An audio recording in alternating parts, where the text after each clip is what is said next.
হ্যাঁ বলো। ভাগলপুরের বলছে আগে নাম ছিল ভগতপুর। আচ্ছা। অ্যাকচুয়ালি ভাগ্যপুর মানে লাখ। হ্যাঁ, আচ্ছা। এখান থেকে ভাগলপুর নামটা এসছে। আর আর পুরনো হিস্টোরিক্যাল নাম হচ্ছে চম্পানগরী, যেটা আমাদের চাঁদ সদাগরের বাণিজ্য নগরী ছিল। বাণিজ্য নগরী। এখানে বেহুলা লক্ষিন্দার এখানে থাকতো আর কি, এখান থেকেই নদীতে ভেসেছিল। চম্পকনগরী বা চম্পানগরী। আর সবচেয়ে বেশি বিখ্যাত হচ্ছে এটা অঙ্গ প্রদেশের রাজধানী ছিল তখন, ওই চম্পকনগরী, যেটা কর্ণকে দান করেছিল দুর্যোধন। আচ্ছা, মানে এটা হচ্ছে কর্ণের জায়গা, কর্ণের রাজধানী।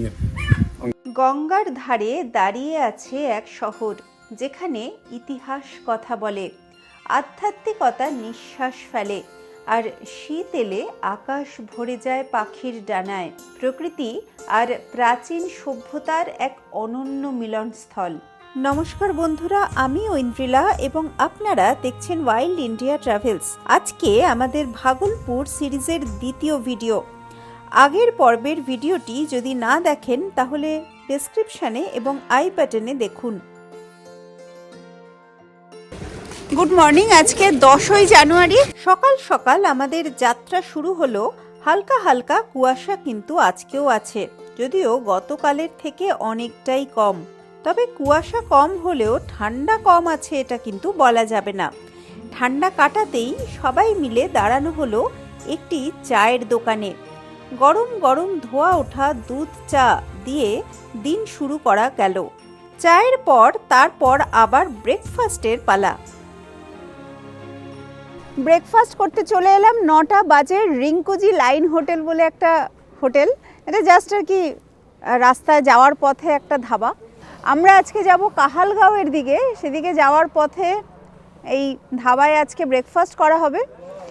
আজকের ব্রেকফাস্ট হচ্ছে আলুর পরোটা। কালকেও আমরা আলুর পরোটা, পেঁয়াজ পরোটা, পনির পরোটা এসব ছিল। আজকে আলুর পরোটা, যেহেতু এতজন আছি আমরা সবাই মিলে আলাদা আলাদা ব্রেকফাস্ট, অসুবিধা হবে, তাড়াতাড়ি আর কি হবে না, দেরি হবে, তো সেই জন্য আলুর পরোটা। তো চলুন আপনাদের ওই আলুর পরোটা স্টাফিংটা আর কিভাবে বানাচ্ছে সেটা দেখাই, কারণ এত বড় বড় ডো, ওটা দেখেই পেট ভরে যাচ্ছে। আলুর পরোটার কতটা ঠিক এটা, আর এত বড় বড়। হ্যাঁ, আলু দেখাও যাচ্ছে, এত বড় বড়। এটা সেটাই বললাম যে এত বড় জিনিসটা দিয়ে যখন পরোটাটা তৈরি হচ্ছে সেটা দেখলেই আর কি মনে হচ্ছে যে হ্যাঁ বিশাল মোটা সোটা একটা হবে।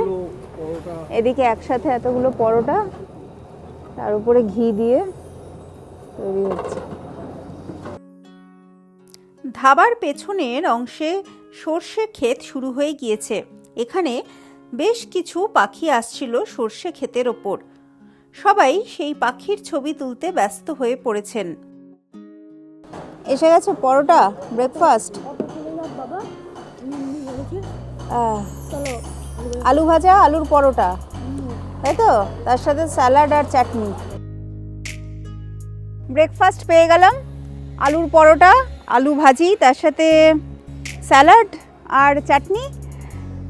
ছবি তোলার জন্য একটুখানি ব্যাকইয়ার্ডে পেছনে যে দারুণ সর্ষে ক্ষেত, এখানে এসেছি। সর্ষে ক্ষেতের সাথে ছবিটা খুব ভালো আসে, সেই জন্য, না হলে ভেতরে গিয়েই খেতে হবে কারণ প্রচণ্ড ঠান্ডা। চাটনিটা সর্ষে চাটনি, জন্য প্রচণ্ড ঝাঁজ লাগছে, মানে বাবা একদম অন্যরকম। अच्छा ये चटनी क्या चटनी है? सरसों का है ना? हाँ, हेवी झाज। ব্রেকফাস্টের পর তারপরে কাহালগাঁওয়ের দিকে গাড়ি চলল। মোটামুটি ঘন্টা দুয়েক মতন লাগলো এখান থেকে কাহালগাঁও পৌঁছতে। কাহালগাঁও ডলফিন স্যাঞ্চুয়ারি অবস্থিত বিহার রাজ্যের ভাগলপুর জেলায়।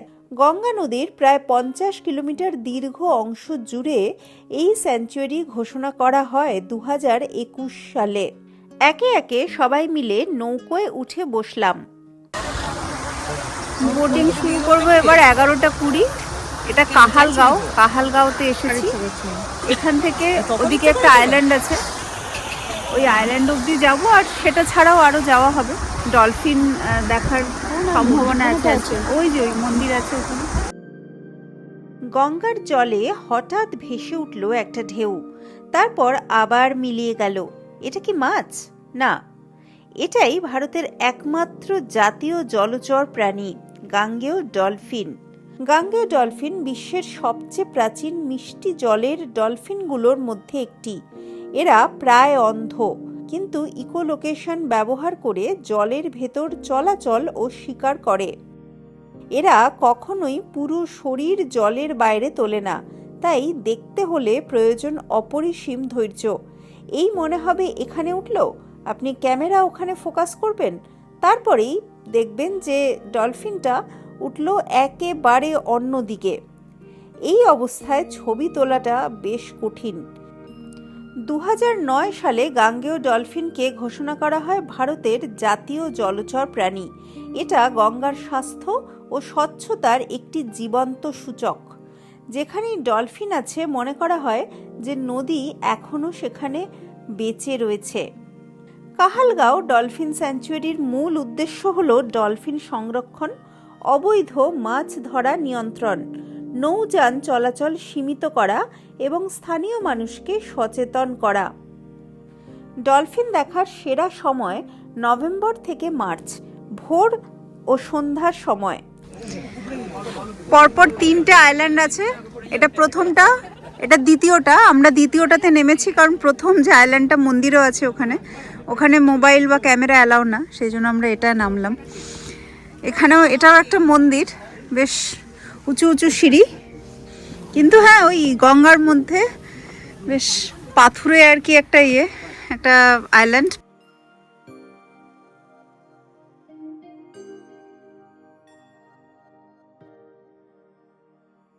এই যে ছোট্ট একটা আশ্রম, এখানেও দেখলাম, ওঠার সময় দেখলাম একটা বাঙালি একজনের নামে স্মৃতিফলক, এখানে একজন বাঙালির নামে স্মৃতিফলক। হ্যাঁ মানে বেশ ভালো আর কি লাগছে এই জায়গাটা। আমরা একবার ভাবছিলাম নামবো না, মানে হয়তো বার্ড সেরকম নেই বা সেরকম, কিন্তু এমনি পরিবেশটা খুব সুন্দর, তাই না?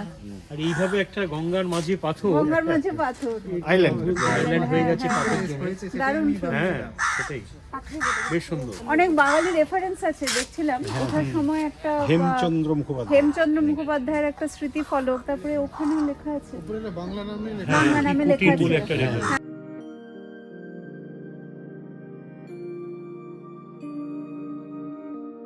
এটা হচ্ছে একটা বালুচর স্যান্ড বার, এখানে আমরা নেমেছি, কিছুক্ষণ আমরা এখানে থাকবো। সামনে বেশ কিছু কর্মোরেন্ট আছে, সোনা জংখা আছে, পেন্টেড স্টর্ক 2-3টে, সেটা ছাড়া কর্মোরেন্ট আছে প্রচুর, সেগুলোর ছবিও তুলবো। আরও টুকটাক যদি কিছু পাখি দেখা যায়। সবাই একে একে বোট থেকে নামছে।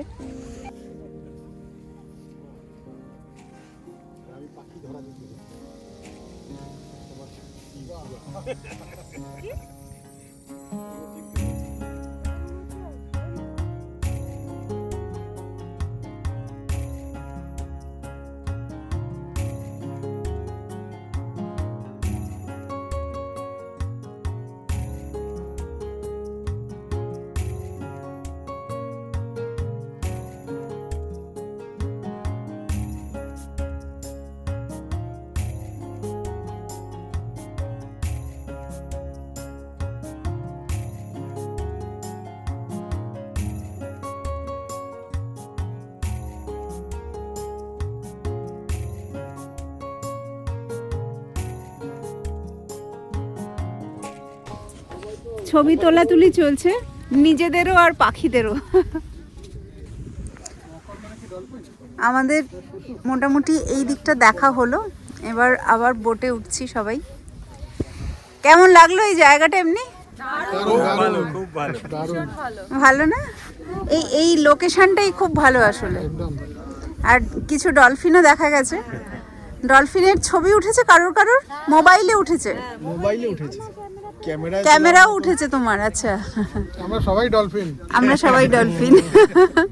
আমরা সবাই ডলফিন আমাদের এই ডলফিনের রাজত্বে। হ্যাঁ বেশ ভালো, কিছু পাখিও হলো। এবার আবার আমরা ফিরবো, আর ফেরার সময় ব্ল্যাক ক্রাউন নাইট হেরনের ছবিটা দাঁড়াতে হবে, যারা তোলেনি আমি তুলিনি। তুলে নেবে এখানে তুলে নেবে ওখানে এই যে গাছগুলো, এই গাছের মধ্যে ব্ল্যাক ক্রাউন নাইট হেরেন বাসা করেছে। তো পাশ দিয়ে আমরা যখন নৌকো করে যাব তখন দেখা যাচ্ছে।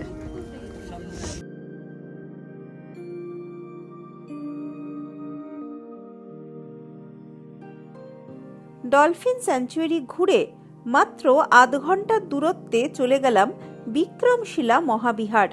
এখানে এন্ট্রি টিকিট 25 টাকা মাথাপিছু, ক্যামেরার চার্জও 25 টাকা করে। 783 সিইতে স্থাপিত হওয়া এই যে বিক্রমশিলা মহাবিহার, যেটা পাল বংশের রাজা ধর্মপালের দ্বারা স্থাপিত, সেখানে ঘুরছি। তবে আমরা যেহেতু বার্ড ওয়াচার তাই আগে পাখিটাই দেখছি। এখানে যে পুরো এরিয়াটা রয়েছে বেশ কিছু কমন পাখি পাওয়া যাচ্ছে, যেগুলো আমরা এতক্ষণ ধরে ওয়েডার, জলের পাখি, তারপরে ডাক এগুলোই দেখেছি, গতকালও তাই দেখেছি। আর সেই জন্য আজকে প্যাসারিন বার্ডস কিছু দেখতে পেয়ে আর কি আগে বার্ডটাই দেখে নিচ্ছি, পাখিগুলোই দেখছি।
প্রাচীনকালে ভারতবর্ষের এডুকেশন কতটা স্ট্রং ছিল সেই জিনিসটা জানার জন্য বা বোঝার জন্য আর কি এটা দেখা আবশ্যক। আমার মনে হয় এদিকে এলে, বার্ডিং করতে এলে বা ডলফিন স্যাঞ্চুয়ারিতে এলে এটা ঘুরে নিতে পারেন।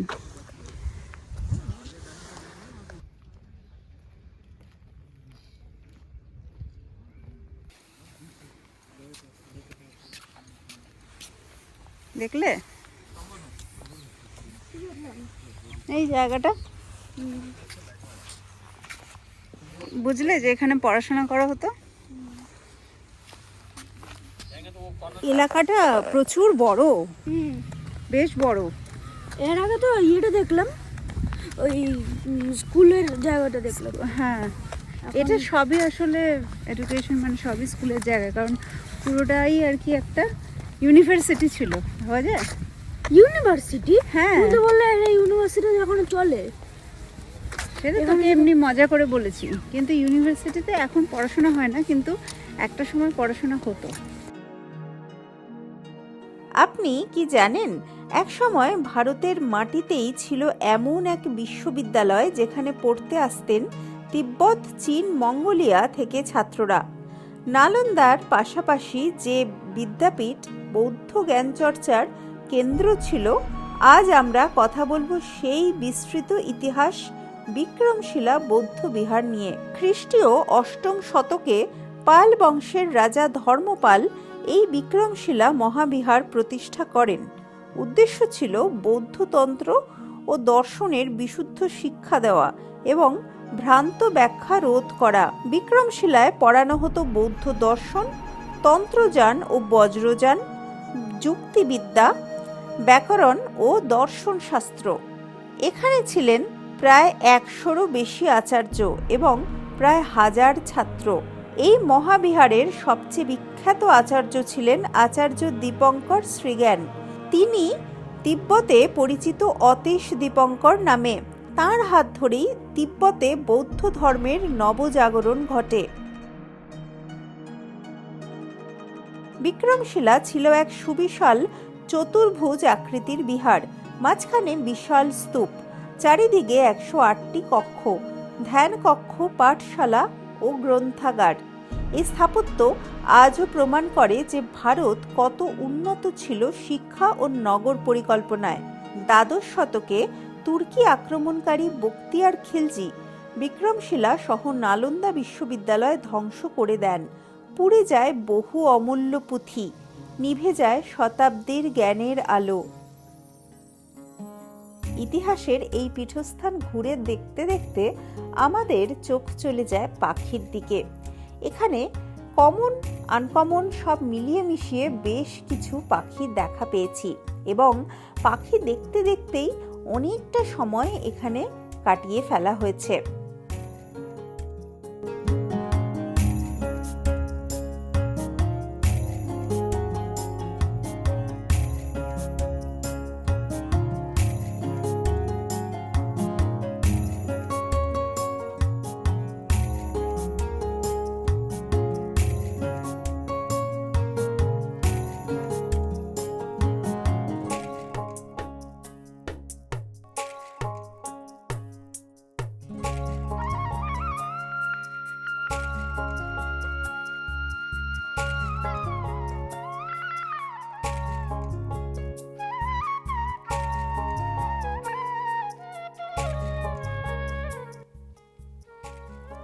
জানেন তো, বার্ড ওয়াচার যারা হন বা পাখির ছবি তুলতে ভালোবাসেন তারা কিন্তু পাখি দেখলে আর সত্যি সত্যি খাওয়া দাওয়ার টাইমিং কোনো কিছুই জ্ঞান থাকে না।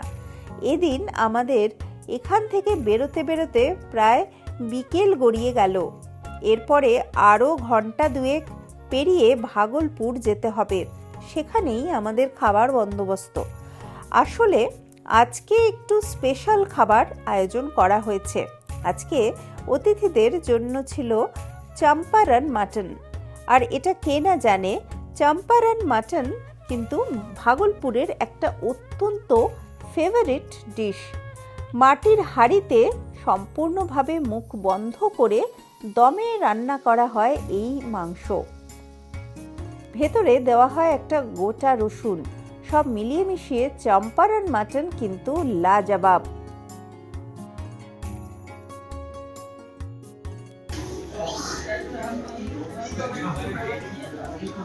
কেমন লাগছে খাবার?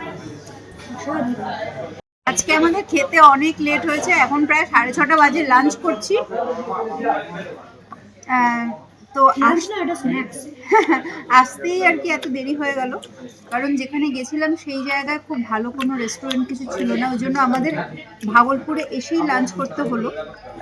আগে থেকে বলা ছিল আর কি এখানে, কিন্তু মাটনটা জাস্ট টু গুড। মানে চম্পারন মাটন এটা একদম মাটির হাঁড়ি থেকে খুলে খুলে দিল, প্রচণ্ড গরম, কিন্তু ভীষণ টেস্টি, ভীষণ।